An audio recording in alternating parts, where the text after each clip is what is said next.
turn it off and never use it. This is like such a pet peeve of mine. So first of all, what I would say here, absolutely terrible. It's right. not good.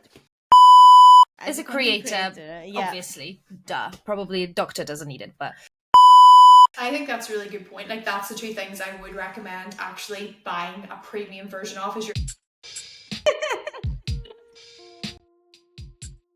All right, girls. So I think it's going to be great to actually have a conversation about the digital equipment or apps, any assets that we use actually throughout our processes. So anything to go from planning the content to executing content to actually then post-production.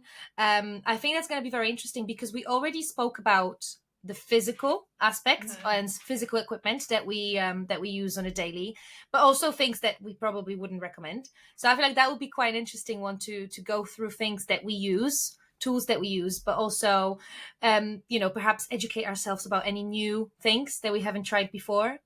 So I know that Ali is very passionate about this one platform. So passionate. So Ali, do you want to talk about Notion? Yes. I'm so glad you asked. So I use Notion literally for like my entire business and my life. I'm literally even organizing my wedding on it. Like, I love it that much. Oh, wow. So Notion for me that is commitment. Like, oh no, I love, like, it just, when you find something and it just clicks. And I think that's what I love about Notion is basically it's a planning tool and it's like my brain hub. So like you can customize it how you like for any view you like as well. So the reason why I'd say it's one of my favorite is I use it for my social media business and I also use it for UGC. It is fantastic when it comes to tracking your UGC campaigns, even if it comes to like tagging. So to give you a bit of background how I use it, I basically, if I get a campaign in, I will add a new tab into a table and say the campaign name. Within that, then I will put, if I've been given a script, if I have to create a script, all my script information goes into that. What's amazing about it though is how you can keep track of everything. So you can add tags for things. So for example, for me, as soon as I get the campaign, I'll say pending delivery. As soon as it comes, that gets switched to okay, pending actual UGC, or if I have to edit it, or if I have to actually create the script and whatnot. Also too, what's really good about it, I can stick my deadlines in so I can keep a track of everything, how it's going, how much I'm getting paid, if that invoice is being paid yet. So it also works really nicely as like a payment track as well. So you can actually look over the months, how much did I earn this month, and so on. And what's even better about it, for people that still love their Excel, you can very easily export it into your Excel and just have a really nice plan to see what your profits are and what you've been actually making in terms of income over the last few months. It's honestly phenomenal. The thing that was so good about it, and I keep on saying, is it's the customizability of it. Like, you can generally customize it how you want, and also too, it is free. Yes, Yay! You can get the paid version of it, which you get like a few extra add-ons, but the free one is very good, and I highly recommend to anyone, to be honest, for anything, but especially UGC and planning your business. It's a really nice, clean workflow for just keeping yourself really organized. We also have our own we do. board, that's how we plan right? the podcast. That's how we plan the podcast. And guess who recommended it? Yes. No, but honestly, I think if your thing is like all things to customize for your personal needs, or if you just love creating lists and enjoy creating process, then Notion is for you. But it is like a blank page for you, right, that you can fill. But there's also templates, right, that you can you get there. Exactly. But also there is another tool that is also a little bit like that, but it's for people who just wanted to have it as simple as possible, or is it like a sub tool? So I actually personally use Trello for pending but that's like a very simplified mode outside of my sheets with clients and delivery dates, etc. But to just have like, I need something that I just, the first thing in the morning I look at and I see what's pending. I see like just a very clear vision of that. And Trello is great for that because it works as like a Kanban boards. So you can move things around between the boards that you have. So I have my pending delivery products specifically here. Then I have product delivered, so it's now pending. Then video created, video edited, pending approval, and then pending payment. So you can then just, it's very satisfying to just like drag the clients or the videos campaigns around. So this is something that is working very well alongside Notion, because I have my own Notion as well. But this works pretty well as like my daily snapshot of, things that I need to have done, things that I need to follow up on, if the invoice is pending, etc. So it's a very much easy view of that. And then it works very, very nicely alongside your more specific Notion or Excel, whatever you're using. Yeah, another one I would add there too is Asana. So a lot of businesses use that as like for like clients and stuff. I also would use that for another company that I work with. That's their management system. But I won't lie, my heart will always lie with Notion. I think you can't beat it. That's the thing. There's loads of options for everyone, and I feel like it's very important to try out your things. But we know that tools such as Notion is just loved for so many people for a reason. So if you are looking for like a little bit of like your own mini CRM that you can customize and do it yourself, I feel like Notion is a great free tool to start the lookout with.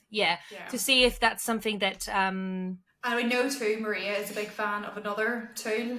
So that's our like planning. But when it comes to script writing, or for not even script writing, to be honest, for you, what is it? I'll just let you explain it all. It's we already had another episode on this topic a bit. So if you go back to some episodes, it's about ChatGPT. So yes, obviously we as a business we use it as a paid version. So we use the 4.0 like version, which is the most advanced one. I got it, and it's fantastic. Yeah.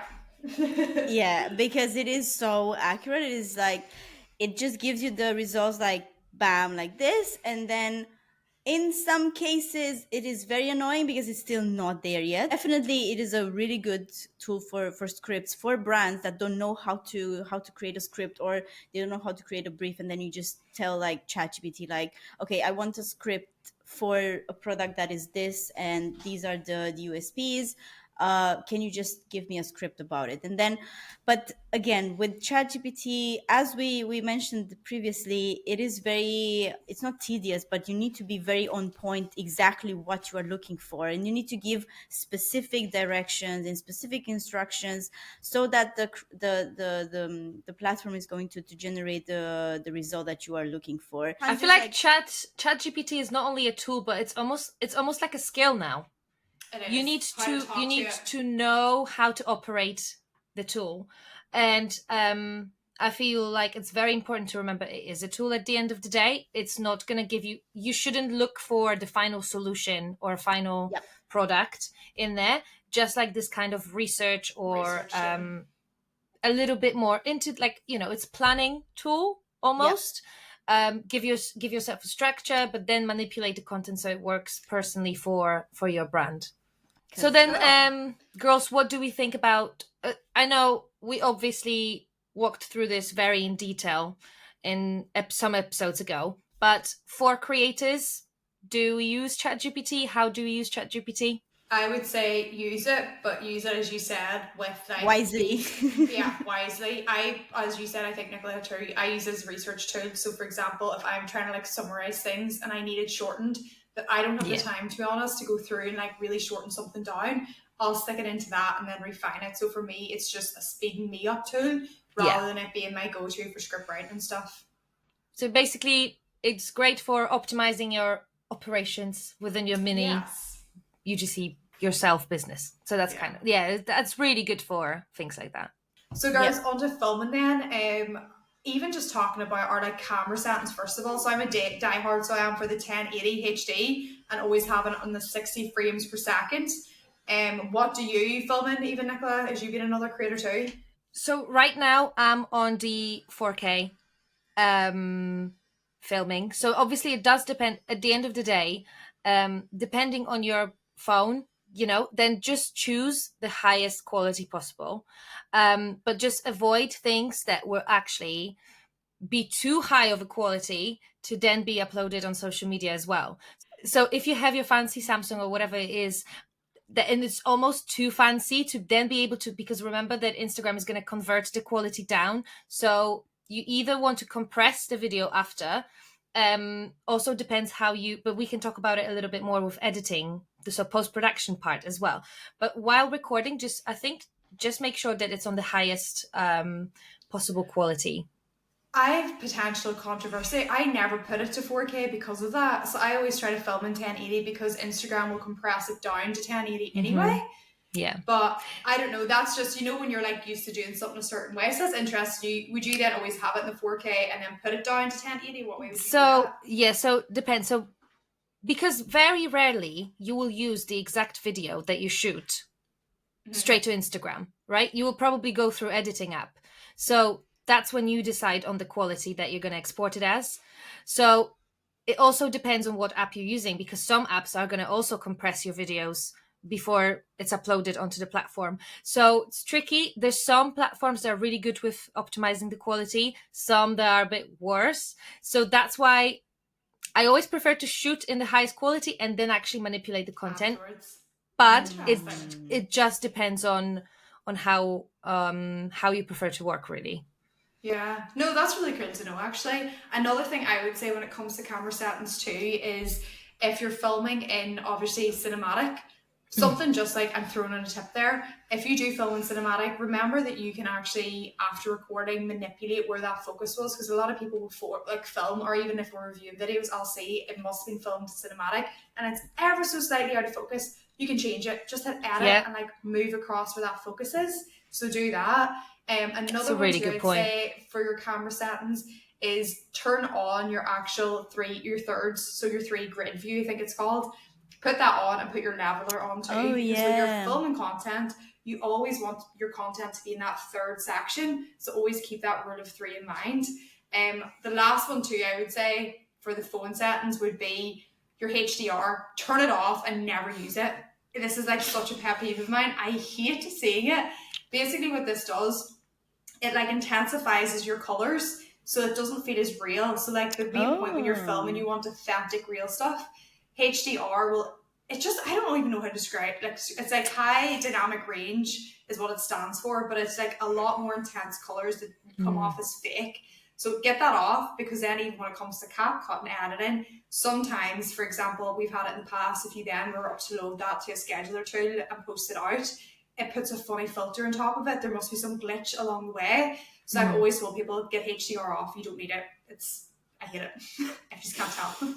Yeah, but also you also have to remember about the little number right next to the, HD or 4K button. So the little 15, 30 or 60 is very important, because this is the amount of, I'm not a photographer or videographer. Second. Exactly. But it is like, so when you put it down, it's going to take it almost like slower. So it's more opportunity for it to go blurry or just looking weird and out of place, especially when you're trying to shoot in 4K and you don't have the 60 frames per second. That it just looks really out of whack. One thing more I'm going to throw in here, just when it comes to like filming, depending as well if you are reading out a lengthy script, there's apps out there, for example teleprompter apps. I think the app I'm on about is literally called Teleprompter.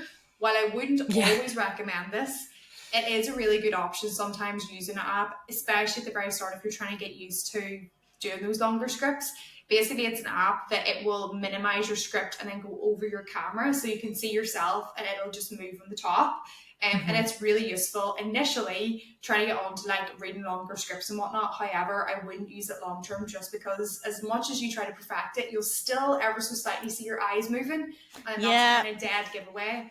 But it is good out there sometimes if it's just you're wanting something that you're really struggling with to get the content kind of finished up and sorted. What does a good edit mean? Like, how do you actually edit it to, basically what's an edit? Like, how does it look like? Why do you call it, good edit? So first of all, what I would say here is that no matter how good your editing is, make sure never go with the mindset, I'm going to edit that later. It's fine. When you shoot. Oh yeah, I completely agree. Yeah. Don't do that to yourself, because you'll be surprised. There's some clips that just are uneditable. They are just, it's just impossible. Wow. Or you're going to spend additional half an hour trying to make it work instead of just re-recording that little clip. So always shoot That's good advice. more. The first second that little thought pops up, I'm going to edit it later, just reshoot.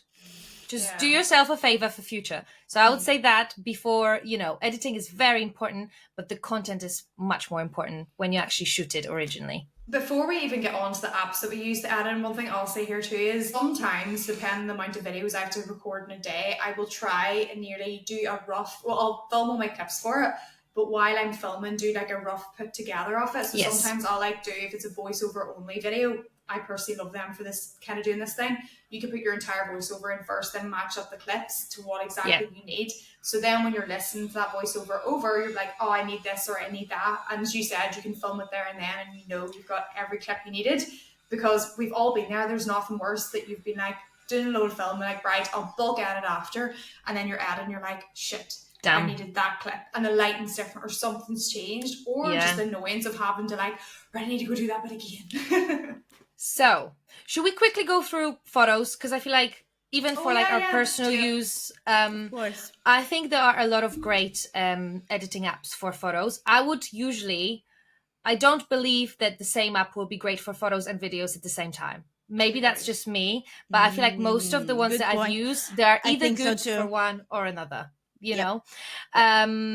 So I think just familiarize yourself with Adobe in general for photos. It's just there's things that you can do there for free that you have to pay for on the other apps. Also, I feel like I stopped editing my photos quite a long time ago. So perhaps Ali, you've got some apps for photos specifically. So in terms of apps, like I'd say for your colouring, I'm a big fan of Lightroom. To be honest, I use Lightroom for both video and pictures. So for example, if I'm out doing content days, whatever, and lightings or white balances are off, I love Lightroom for just actually bringing that all back and having it like seamless the way. So by the way, that's what I meant by Adobe. I don't mean Photoshop or anything like that. Just to make it clear, because people will probably be like, Nicola, no, I'm not doing that. Photoshop myself. Also true, I really like that for depending your business. If you have like a certain type of look that you like, or like filter, it's really nice as well that you can save your presets. So then across videos, across pictures, you can have that same style of editing in it too, which is really nice. And I think also the one that I discovered recently is Adobe Express. So it's a new Adobe product, and I'm not sure if it's a beta version or beta version, or if it's just how the product is going to look, because there's a lot of things for free on that app. A lot. Wow. I need to check this out. Definitely. Because I feel like I haven't personally tried to edit videos there yet, but the photo editings or like making up like collages or posts, for example, like with Ali for your clients for social media, I feel like for a lot of things on Canva that you have to pay for, on Adobe it seems to be free. So I don't know how that's going to perform later on, but they might be onto something. And the biggest thing that surprised me was they use a lot of AI within Adobe Express, which just makes it that much better than any other ones. So it works particularly well when it comes to erasing things from your backgrounds. So for, you've got that perfect shot, but there's just someone eating ice cream in the background, or like random.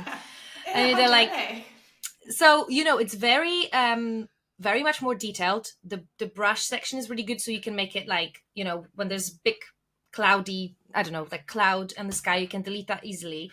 But you can also go into very much of a small detail. So for example, I just have like, can't even think, like mascara under my eye, right? Like you can actually go so tiny on that brush that it will just correct it for you. So things like that.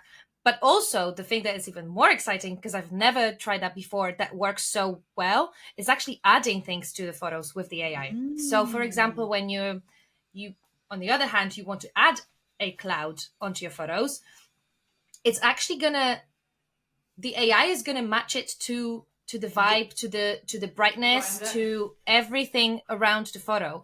It's going to look at the, if there's any other clouds, then it's going to match it up with them, things like that. So that's really good. Amazing. Also, the app gives you 3 options of deleting anything, what's it's going to replace it with, or how it's going to add it. So you can choose the most like specific one.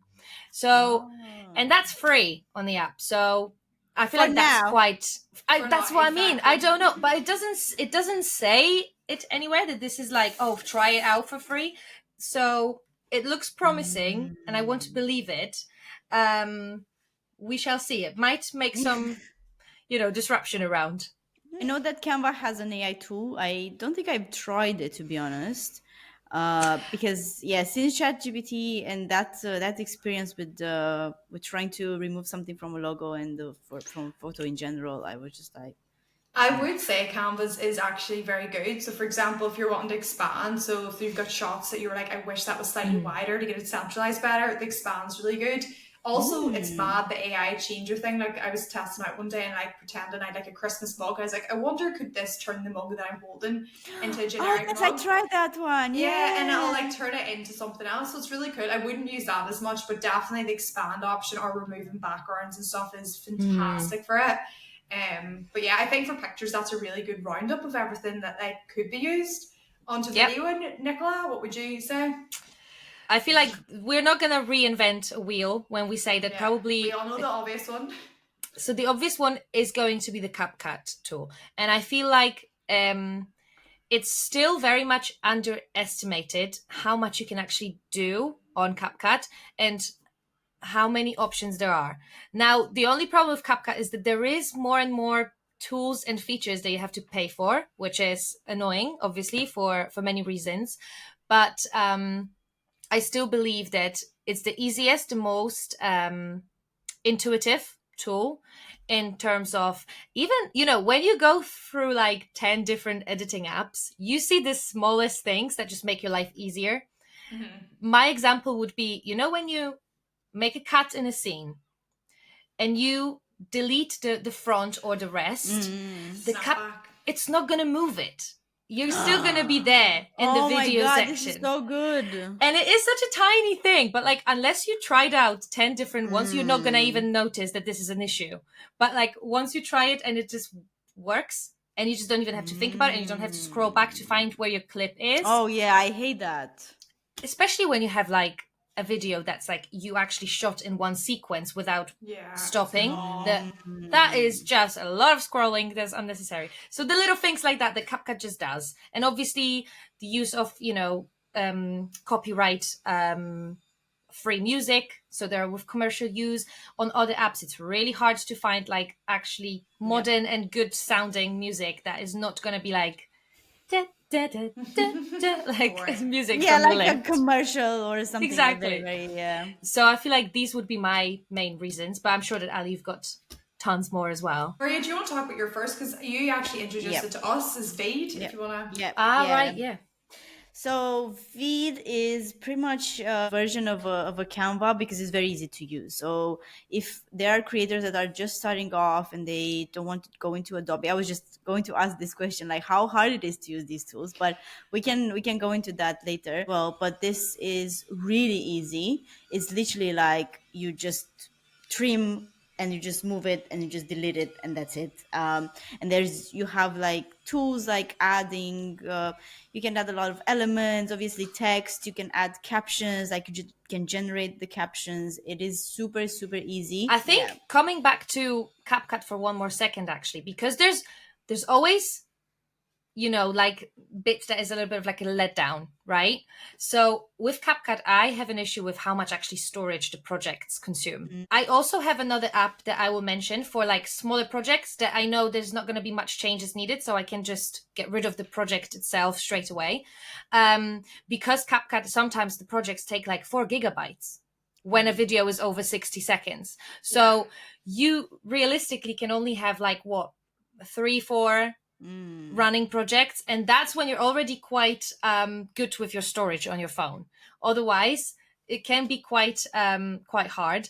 And the most annoying thing is like when you're actually waiting for brand's approval, you don't want to get rid of your project, so then it kind of bulks up before they approve your video. So for that, I have an app called Splice, which is Oh, I use essentially, that. so I still have it because it still does the job. Yeah. It's not as easy as CapCut. It doesn't have those features that we kind of discussed before, but it does the job when you know that you don't need the music. Captions are, you don't need the captions. You just need like a 15 seconds video of like sequences. You can easily do that, and it takes no storage. I will always be like a die-hard CapCut fan. However, Veed, that's why I thought it was really cool, is the fact it's cloud. So one thing too is obviously if you're editing CapCut, yes, you can have a premium account and you can have the cloud access in it too, but it's still not as usable as Veed. You could literally sign on to anything. If it's in your account, you have access to all your edits, doesn't matter what device you're on. One thing I will add into, I've tried very hard to get on to doing Premiere Pro. So I have edited a couple of campaigns on Premiere Pro. It is so much more time consuming. I will just never understand why people try to make it work. It's kind of like that thing, I think, that people are like, real graphic designers use Adobe, not Canva. It's like real videographers use Adobe, not CapCut. But it comes back to like, to me, I'm like, anything that makes my life simpler and is quicker, why would I not use that? I'm not going to be the type of person like, oh, in a video editor I have to use Premiere Pro. Only thing I will say for Premiere Pro is good in terms of, once again, you can send across those actual files if you're still editing, that you've a file that you can send to anyone, they can make edits and the entire content is all in it. However, even in terms of captions, now it could have got updated since I've last been on it because it's maybe a month or two since I've used it, but you have to manually put those captions in, or like even the usability, whereas with CapCut, by the pro version, you get like really good captions in it, and like it's so much more seamless. And even too, I think they've recently updated. They used to always give me my captions with American grammar, so you had to be so careful with editing that. I don't know what's happened, if there's been a change. It switched, it did. It's one less thing for me to think about. So I love that about CapCut. I feel like they listen to their users. They're always coming out with new features. And like, it's like you said, Nicola, it's these tiny wee things that just make your life so much easier. Plus, the most like popular requested by brands features are going to be on CapCut. So obviously the auto captions, which just changes everything. And then, things like green screen, like overlays. It's so easy to do on CapCut than anywhere else. So it's just no comparison, I don't think. And I can't even think about how many video editing apps I've used. It's countless. And then so many people use CapCut even not having a TikTok account.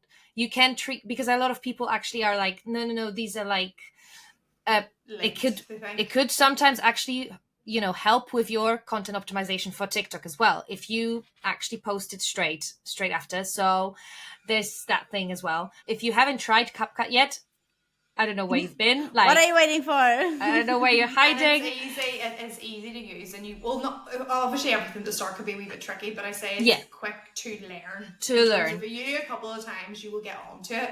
One thing that I could add for Vid is that they do have a free version if you want to compress a video. So if you write, that's good. Just type in vid.io compress, and you just have a link to literally like a window where you just upload the video and you just compress it. It is good quality. Like even when you compress it, we use it to compress the videos for our landing pages, because they were, as you were saying before, they were shot in 4K probably, and it was just too hard to be uploaded on the landing page. So that's why we know about the compressed ones. It is really easy to use. It is free. Also, I feel like that's a very important part actually, is with compressing your videos, make sure that you do use a good compressor, because the idea of it, that you want to compress the size as much as possible without actually losing the quality, and not every free compress website is going to do the same. So try out different versions before you actually commit to. one. Yeah. And feed And also, sounds like perfect one. So yeah, and you can also choose the quality of it. So it's like high, medium, or low. So try it, see how it is, and I have just two more to add. It was going to be one, but then I went into two. So this is more then for your audio. If you're filming outdoors and you're not wanting to, because we spoke about, I think in the last one, two mics that we didn't want like them to be obvious. So if you're filming somewhere, or if you're doing multiple cuts in different locations, we all know audio completely like it's completely different between shot to shot, and it doesn't always sound that nice and put together. So something that I've been even recommending to our clip users, and I always tell everyone, is utilize Adobe Podcaster. It is free for now.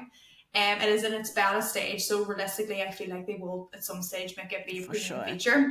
But all you have to do is upload your finished video into that, and then you can set the level to. So I won't lie, I never set the video to like 100% podcast edited, if that makes sense.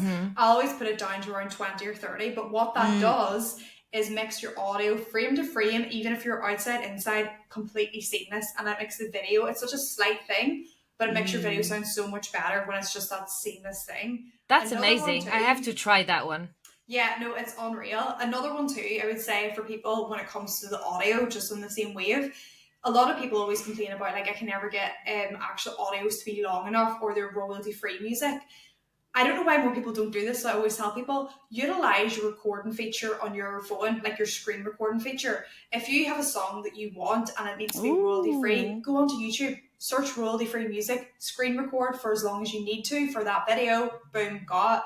Because we all know, as good as CapCut is, it has the same songs and doesn't really get updated that often. So as long as you always want fresh and different things, or maybe Exactly. it doesn't fit the vibe, extract your music and you will have then like the song as long as you need to be as well. And then obviously too, be smart with it. So like your Spotify and stuff too, just be careful when it comes to royalty free for ads, because it will get muted. So otherwise do that. But That is a great one. Really, yeah, really good ones. .io does a bit of the what you said with the audio. So you can actually, there's an option that says clean audio, and that removes all the background noises. It also removes if you were to edit a video that already had sound, like like music, for example.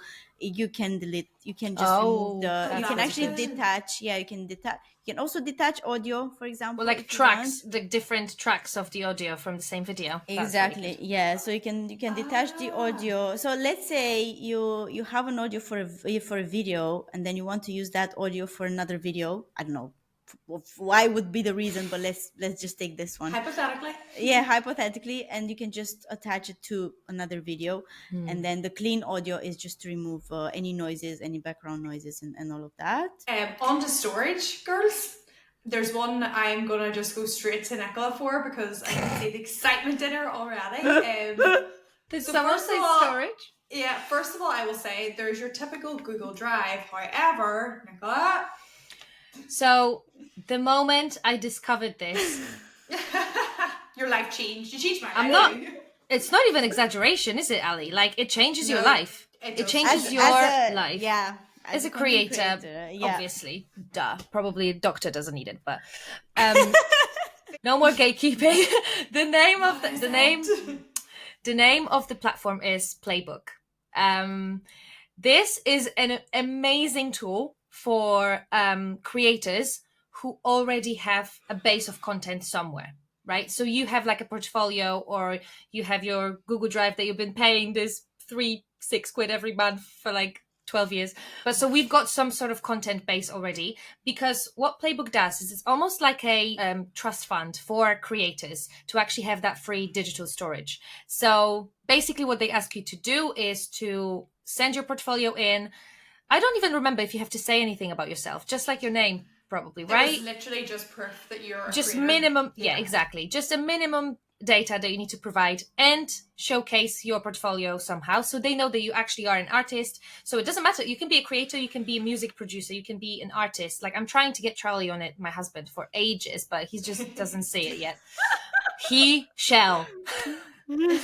But he just doesn't see the vision yet, but I'll make him. After you create your application and send it through, it literally takes like what, three days maybe for them to come back. And Wasn't long, yeah, and then they give you 4 terabytes 4 terabytes of free digital space. And this Which is just unheard of. unheard of. No, you just don't get for free. What do you get? I think on Google Drive it's 10 gigabytes, isn't it? And so this is you're getting 4 terabytes. Right. If you could just create like blah blah blah, just drop all your files in there, that's amazing already. But it does so much more than that. It's also an organizational tool for your content. So you can actually organize the content in so many ways that it's actually, this is where I'm getting so passionate about this, because it's fantastic. Like, yeah. You can, so you can create first of all, you can create multiple boards. So you can have your professional board or like UGC, social media, whatever it is, right? So you can have separate board that is just a clean slate that you go in and you've got your little folders on the side. Then however you're going to code and organize those folders, there's so many ways already. I do them by clients or platforms, right, that I use. So then in the folders, you can add subfolders, which again, not crazy thing, but then you can also create tags, and the Kanban board is there available too, which is insane because you can create, for example, your columns, which you call final edits, raw files, caption versions, or whatever it is. Or if you do multiple videos for one client, you can also do that as tags. And then you just drag and drop the videos into those categories. So you can see straight away on your screen your final edits, your captions, music versions, and then just raw files that you can also categorize inside those boards too.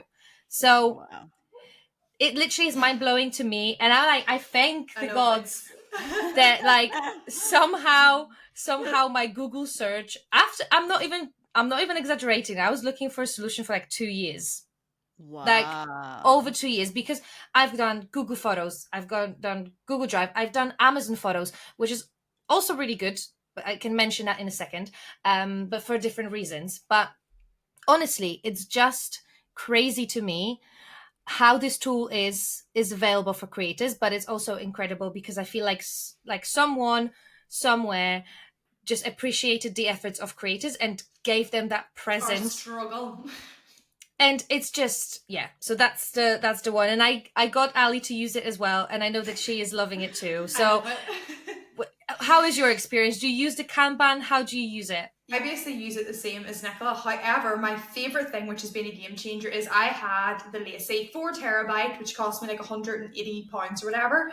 And that's where I used to keep all my raw footage. And what I mean by raw is like my useful raws. So like, in UGC, you'll have like generic, like walking, running, like meditating, yoga.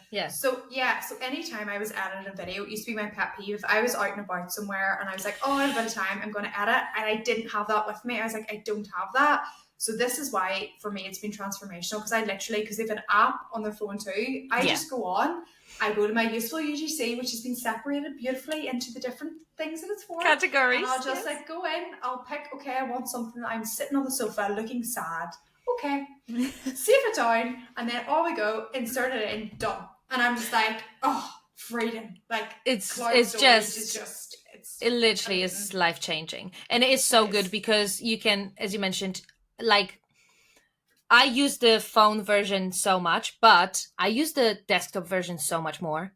Oh yeah, it's better desktop, but for AirDrop all my files onto my laptop, and then I move them to the file because it is so much clearer. That's a great one. What you just said, AirDrop. That I think is such an underrated thing for creators. Oh yes, your AirDrop is by far the most utilized thing I do because it's so easy. Clips on, or even everything back onto it. It's keep the same quality of it as well, right? Because did you see the new like fancy thing about AirDrop now with the phones or not? Oh, and like vibrates. Like when you touch them, they but it's like a wave. Whoa. It's yeah. With the storage actually. Before I found Playbook, I used Amazon Photos, and I don't even think that many people know that if you have a Prime Amazon account, you get unlimited photo storage on cloud on the app, and I think it's like a couple of gigabytes for videos as well. So like your key core memories videos, you can just upload them, but it also automatically uploads things as you go too. For the photos, how much do you pay for iCloud for photos? Yeah, I know. Stupid. And it's only like what?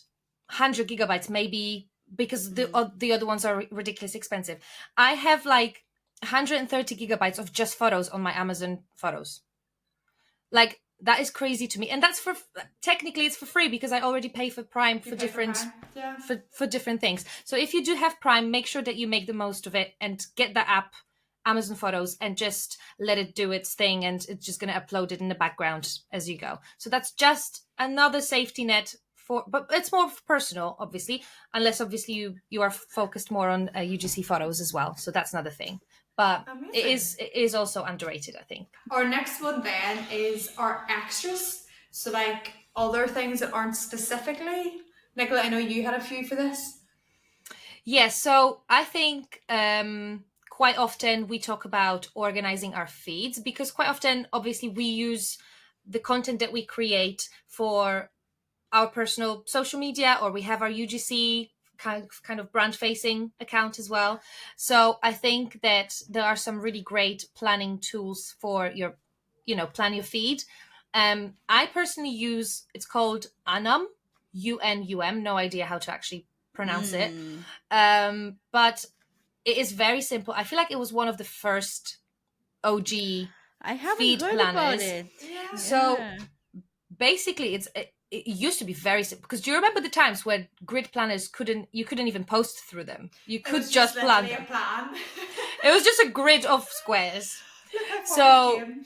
yeah, so now obviously it evolved a lot, and it's probably one of the best ones that I've tried. But maybe this might be a very subjective thing because it's the first one that I've tried with, and this is the only one that I stuck with, though, because I've went through like, I'm assuming that's a mobile app. yes, Using all the desk. Okay. yeah, Right. I use it on a mobile, but I think you can also use like a desktop version, like a web version. Yeah. But it is really good because now it also introduced, like, you can upload reels, so you can choose the covers, which a lot of the other apps don't have that. You can also crop it into the square, so you see how it looks in the The feed, yeah. yeah. And is this free, this app? This one is free. Obviously, there are features that you can pay for, and I'm not sure, but I'm pretty sure that one account is definitely for free. So if you use it for yourself, not for clients, then it definitely works great, and it's worth trying out just to see if you like it. That's really Also, cool. I think you can also save captions too. So then, even if you're not planning, if you're not so good, yeah. because even if you're not planning to actually post it, you can add, the caption as a notes, and then just copy it whenever you're ready to actually post. Because I personally don't post through the apps, through the planner.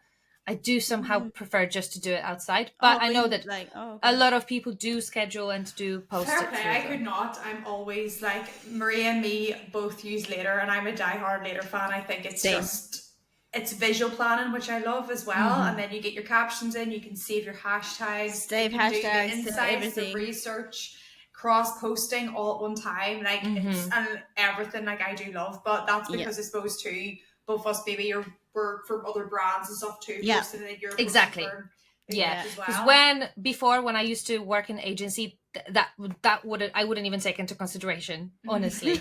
No, but it's very much like a personal tool. Or if you just want to make your feed look nice, that's great for that, because it doesn't take enough. Like, again, it doesn't take a lot of storage. It's just kind of there, and you can manipulate the things quite easily, because some of them are just a little bit annoying. Is Later free or No. okay? It's you pay.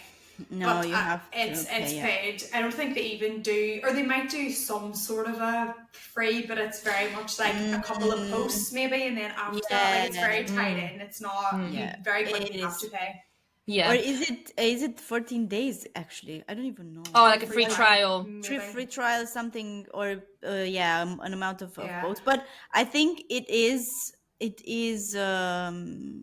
worth It it. is valuable. It is worth It's it. worth it. Yeah. It's the best I've tried out there, to be honest, Yeah. and it's just so user friendly too that it's Yeah. just really So nice. easy. So Another one too, which is obviously really obvious, but Canva I feel like needs a massive shout out here. We were on about it before mm, there for your portfolios for creators, or even your personal brand and like your graphics and stuff. On to like actual portfolios. Obviously, Canva has a website version now. I like my website is a Canva website. However, I love about Canva is you can make it not look Canva. So my Yeah. thing here would be to people if they're wanting to upskill you further, buy yourself a domain, put your own domain in. That'll get rid of that bottom bit that says made by Canva, and you can just then have a really simple and really customizable website too, just for giving like a nice landing page for people to come on to, and just to show off, to be honest, your portfolio in the best possible light as well. I think is really important. Definitely. As yeah. you know, the more polished and the more professional your any digital presence is, the better for you The at the end of better. the day. So tools like that is definitely just worth speaking about, because I feel like we are so stuck with the whole like Wix situations, Yes. that Yeah. it's just, and you see that all those websites look the same essentially, or Yeah. there's not much of customization going on, and Canva is known for all the liberty that you have Yeah. The with customizing templates, anything. like, Yeah, yeah. exactly. Yeah. So I'm going to another, like, I suppose I'm focusing heavily now on the social media side of things, but when that is half my job, like I talk about that a lot. Another thing I would say too is like your link in bio or your link tree or else a stand store, they're fantastic as well. So for example, like separating out exactly what it is that you do. If you want to have a link tree or a stand store as well, like having actually like your portfolio link and contact me. And then a lot of people too, for example, they'll have like sellable actual things. So for example, I don't see a lot of UGC creators selling contracts, or they'll be selling actually like right one-to-ones. So it's a really nice way too of keeping like payments all in-house and really seamless across the board. Obviously with a stand store you do have to pay a fee every month. However, with a link tree, just having that nice organized and really simple customer walkthrough, it's really good as well. So I'd always recommend people like utilizing them, because yeah, a lot of the time they just have a typical their email address, and I'm like, no, like take it one step further, make it you need a really little easy for more. people. Yep, for So it's just sure. a simple way too of just kind of elevating your bio. Definitely. And I think it's very important as well to remember to prioritize what you're spending your money on. Yeah. So, like, make yourself like a little priority list. Like, I know so many people who pay for Linktree to look specific way. Don't Oh, waste your yeah. money on Don't that. pay for a link Don't tree. do it. Never. We No. don't do pay it. either. We're a business It's and we don't pay silly. that. No, because Yeah. it's silly. It's something that is just so unnecessary, and it's such a luxury to even have Yeah. that. Just utilize the links. That's what people care about. No one's going to remember how your link tree looks like. Exactly. But like if you think that if you try out CapCut and it really works for you, and you're like, I wonder what the premium features are like, perhaps this could be like, you should maybe have like one editing tool that you pay for, because you know that you can do the most of, Yeah. your biggest bulk of work. Then the same with storage, but just, utilize the free platforms to the most of your possible of their ability. Yeah. I think that's a really good point. Like that's the two things I would recommend actually buying a premium version of, is your editing and your storage. The only other one that I would recommend is definitely get a business banking account for with your UGC, because you will have different invoices coming in you want to keep a track of, and you'll also want to keep your expenses separated too. So obviously this could go into more terms if you're actually now going more full time with being a UGC creator, but it will make your life so much easier. And when it comes to your self-assessment too, that you've everything separated out. So I don't know if that fits exactly into here, but I feel like it's a good one that It is people a tool. don't do and they need Definitely, to. yeah. It is a tool that makes your life easier at the end of the day. So very much does. on topic. And I think like do your research. There are banks that actually allow you to create invoices in the platform, in the banking platform, which is just again a life changer. Yes. So just have a little look around. There's loads of them. Some of them are free, some of them are paid, but obviously banking is quite a personal matter. So do your research, but it's definitely great to have a business account that's just focused on UGC for sure. To end the episode, girls, then what would you say then is like your digital flops, like things that you have tried that you're like, no, that was just this, wouldn't use again, just to like help other people stay clear from? I would say all those little apps that are like Reels templates, Stories templates, Oh, I bin. agree, actually, yeah. bin them. Waste Like, time. filters and like yeah, whatever. exactly. It's just not worth it for your professional life. It's just no use. It's just gonna, rot in your app somewhere on your phone. Not worth it. You might open it once when you download it and then just forget about them. Yeah, Um, exactly. like there's been apps that I just didn't necessarily enjoy. Like for example, staying with editing, Pexels.